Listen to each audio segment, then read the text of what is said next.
Shalom, Assalamualaikum warahmatullahi wabarakatuh. Om Swastiastu, Namo Buddhaya, Salam Kebajikan.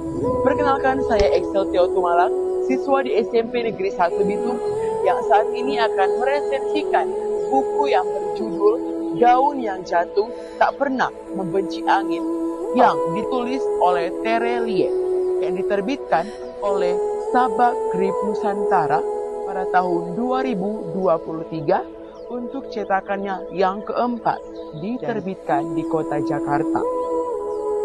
Desainer covernya adalah Orca Kreatif.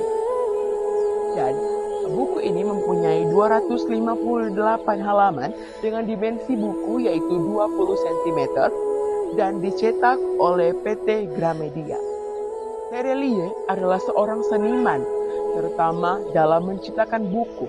Dia adalah seorang penulis yang kurang lebih telah menciptakan lebih dari 65 judul buku.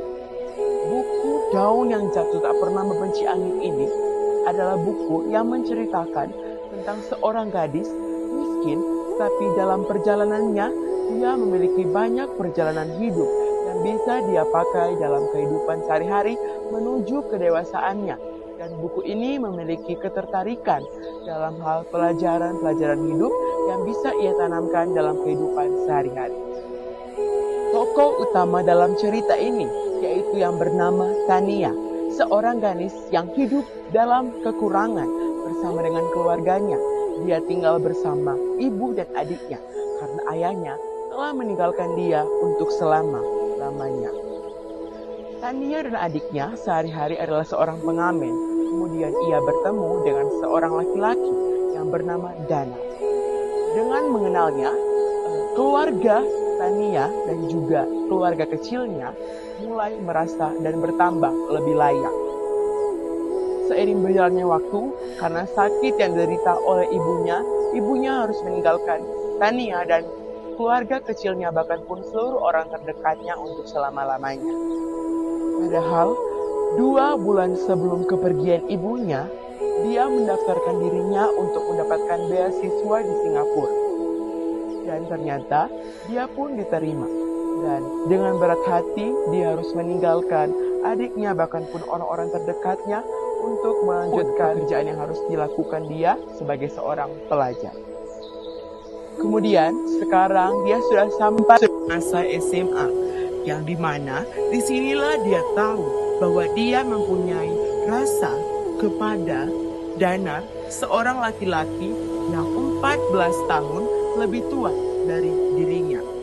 Namun, Danar yang sudah memiliki pasangan merencanakan akan melaksanakan pernikahan dengan kekasihnya yang bernama Ratna.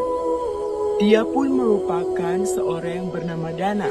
Dengan tema yang sangat menarik, pembuat buku ini layak diterima oleh semua pembacanya. Dengan pelajaran-pelajaran hidup yang didapatkan dalam buku ini, membuat pembacanya bisa mengaplikasikan dalam kehidupan sehari-hari. Dengan bahasa yang mudah dimengerti, didapatkan oleh novel ini. Secara keseluruhan, buku ini mencakup berbagai pesan moral yang menjadi kelebihan dalam buku ini. Namun, masih ada kekurangan, yaitu tokoh utama, seorang gadis SD yang mempunyai perasaan kepada lelaki yang sudah tergolong dewasa dari segi usianya, membuat buku ini menjadi kurang dapat dipahami oleh semuanya. Namun, terlepas dari semua itu, buku ini tetap mencakup berbagai pesan moral yang bisa didapatkan sehari-hari, menceritakan tentang gadis yang tangguh dan memotivasi para remaja dan sekalian untuk menjadi orang yang tangguh walaupun di berbagai keterbatasan. Maka dari itu, marilah kita membaca buku, karena dengan membaca buku kita akan bersinar. Melalui buku Daun yang Jatuh Tak Pernah Membenci Angin, mendapatkan berbagai pesan moral yang bisa kita dapatkan dalam kehidupan sehari-hari sebagai seorang remaja untuk menuju dewasa kita. Saya Excel Teo Tumalang dari SMP Negeri 1 Bitung. Terima kasih.